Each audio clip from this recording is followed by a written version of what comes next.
Doctor Yunus যদি পদত্যাগ করে বাংলাদেশে এত সংকট তৈরি হবে যেই সংকট থেকে বের হওয়া কঠিন।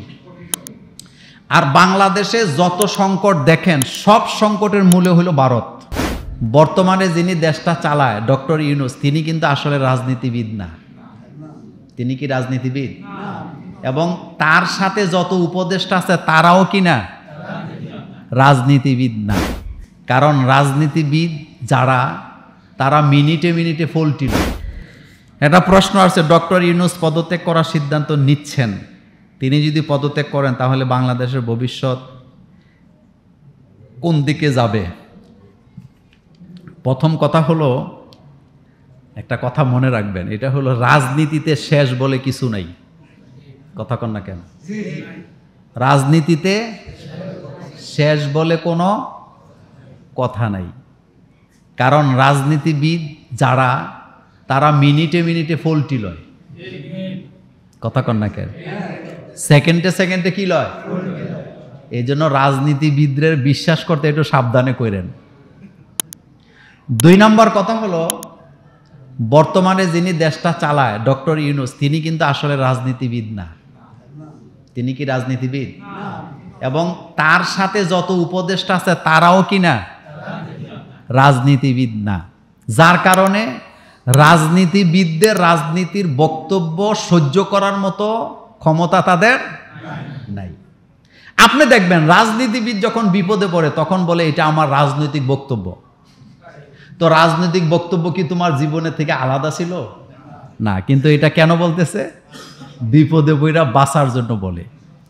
আপনি দেখবেন বাংলাদেশে, আপনাদের বয়স, আমার তো বয়স মোটামুটি 45 পার হয়েছে, আমি যদ্দূর দেখছি যারা ক্ষমতায় থাকে তাদের বক্তব্য তখন তত্ত্বাবধায়ক সরকার জায়েজ নাকি জায়েজ না? না, ক্ষমতায় থাকলে জায়েজ না। কথা কন না কেন? তত্ত্বাবধায়ক সরকার ক্ষমতা থাকলে কি না, আবার তারা যখন বিরোধী দলে যায় তখন তত্ত্বাবধায়ক সরকার ফরজ। একথা সত্য না মিথ্যা? আমি তখন ছাত্র, আমি যদ্দূর দেখছি আপনারা তদ্দূর কই। বিএনপি ক্ষমতায় আসছে 91-তে, মনে আছে আপনাদের? আসার পরে তত্ত্বাবধায়ক সরকারের মাধ্যমে আসছে। আসার পরে তত্ত্বাবধায়ক সরকার বাতিল, এটা দিয়ে নির্বাচন হবে না। 96-তে আওয়ামী লীগ ক্ষমতায় আসছে। আসার পরে আবার আওয়ামী লীগ তত্ত্বাবধায়ক সরকার কি বাতিল। আবার আন্দোলন ফান্দোলন করে আবার 2001-এ আবার বিএনপি ক্ষমতায় আসে।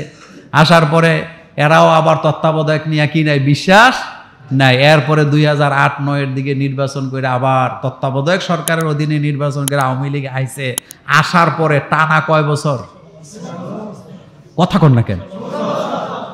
তো রাজনীতিতে শেষ বলে কিছু আসেনি। রাজনীতির বিদদের বক্তব্য আপনি যদি দলিল মনে করেন আপনি বোকা। কারণ এগুলা সাফাবাজি ছাড়া কিচ্ছু না। এই চাপাবাজিটাই আমাদের দেশের গভর্নমেন্ট সহ্য করতে পারতেছে না। যার কারণে মনে করতেছে আমি এনো থাইকা লাভ কি, এর চাইতে আমি দূরেই কি ভালো ছিলাম। তবে একটা কথা বলি, যা অতীতে গেছে তো গেছে।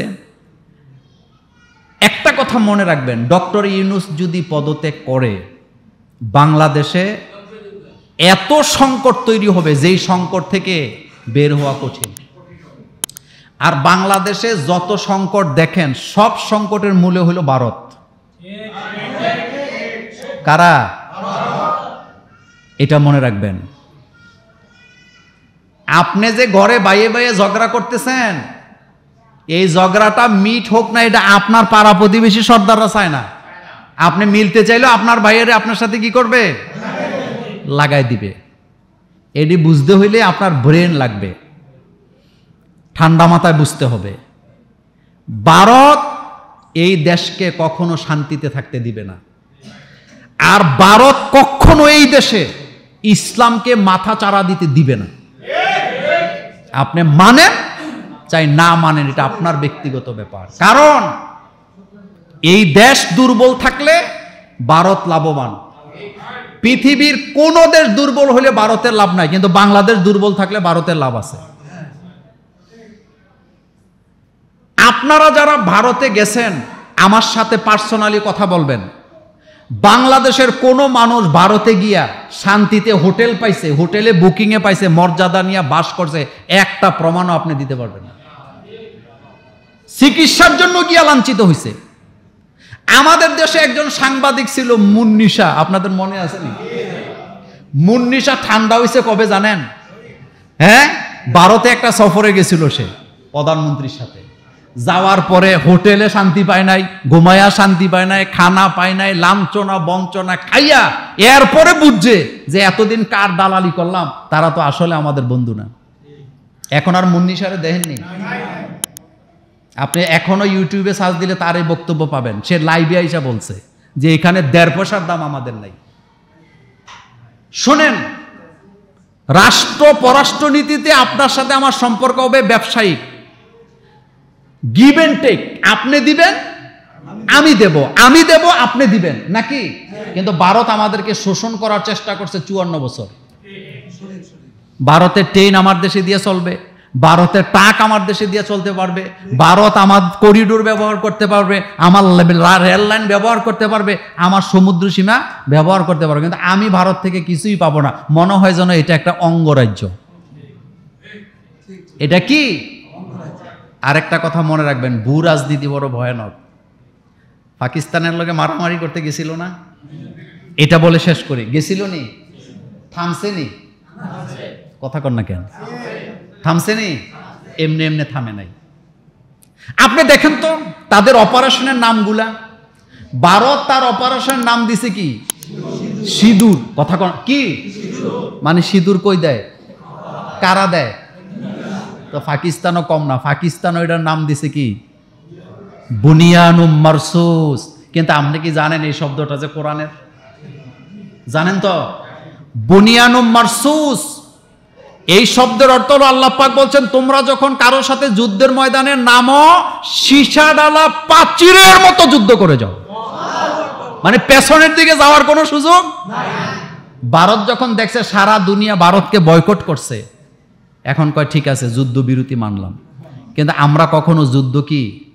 কারণ ভারত পাকিস্তান যুদ্ধ হইলে সমস্যা সবচেয়ে বেশি আমাদের। কারণ আমরা মানচিত্রিকভাবে এমন এক জায়গাতে আছি। আরেকটা কথা বলে শেষ করে দেই, এটা হলো আপনারা মুছে তেল দিয়ে না যে ভারতের র এখন আর বাংলাদেশে নাই, এটা মনে করার কোনো কারণ আছে না। এটা থাকবে, এটার প্রভাব থাকবে। এটা বুঝার জন্য কিছু ঠান্ডা মাথায় চিন্তা ভাবনা করা লাগবে। আমি কি চাই, আমি কি পাই, আমি কি করতে চাই, আমি কি করতে পারতেছি না, এটা বুঝতে হবে। সেজন্যে ডক্টর ইউনূসের পদত্যাগ, এটা শেখ হাসিনা চলে যাওয়ার পরে সে এখন যদি ডক্টর ইউনূস এই মুহূর্তে পদত্যাগ করে, কঠিন শাস্তি আপনারা পাবেন, এটা মনে রাখবেন। কেউ শান্তিতে থাকতে পারবেন না। শুনেছি একটি গরু সর্বোচ্চ 7 ভাগে কুরবানি করা যায়। এখন আমার প্রশ্ন হচ্ছে, 1 ভাগে কুরবানি কি 2 ভাই মিলে করা যাবে? না, 1 ভাগে 2 জন হইলে তাইলে এটা কয়টা হয়ে যায়? 2টা হয়ে যায়। কুরবানি একটা হবে। ওই যে কথা আগে বললাম, চুলা যদি একটা হয় তাহলে কোনো সমস্যা কি? কিন্তু চুলা যদি বাঘ হয়, আপনার বাঘটাও কি হবে? বাঘ হবে। ঘটনাটা, এই প্রশ্নটা এরকম যে 2 ভাইয়ে মিললে একটা গরুতে শরীক হয়েছে, টাকা 50-50 দিছে, ওখান থেকে 1 ভাগ আইনা ঘরে আইনা আবার কি করবে? হবে না। একটা ভাগে একজন, একটা পরিবার দিতে পারবে। এই জন্য এই ব্যাপারে সতর্ক থাকবেন। শরীক নিতেও কি থাকবেন? সতর্ক থাকবেন। আল্লাহ যেন আমাদেরকে বুঝার তৌফিক দেয়, আমরা বলি আমিন। আসসালাম। 2 ভাই প্রবাসে থাকা, আর্থিক সমস্যার কারণে একজনের পক্ষ থেকে কুরবানি দিয়ে সেই মাংস 2 ভাগ করা যাবে কিনা? প্রথম কথা হলো, চুলা যদি একটা হয় তাহলে একটা বকরি যথেষ্ট। বলেন কয়টা? কিন্তু চুলা যদি 2টা হয়, একজনে কুরবানি দেবে আর গোস্ত 2 ভাগ করবেন, এটা হবে না। এমনিতে আপনি একজনের পক্ষ থেকে কুরবানি দিয়ে তাকে গোস্ত দেন, কোনো অসুবিধা আছে? কিন্তু বাগাবাগির কথাটা আসে কেন?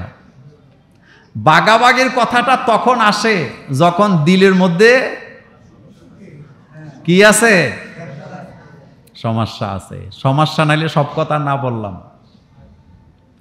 চুলা যদি একটা হয়, কুরবানি কয়টা যথেষ্ট? একটা। চুলা যদি 2টা হয়, 1 কুরবানি দিয়া 2 ভাগ করবেন, হবে? আর আপনি ভাইয়ে ভাইয়ে এত বাগাবাগির দরকার কি? একসাথে খান, একসাথে রান্না করেন, একসাথে রান্না করে নেন, কোনো অসুবিধা আছে? কিন্তু গোস্ত 2 ভাগ করতে হবে কেন? এই ভুলটা আমরা অনেকেই কি করি, এটা করার কোনো দরকার নেই।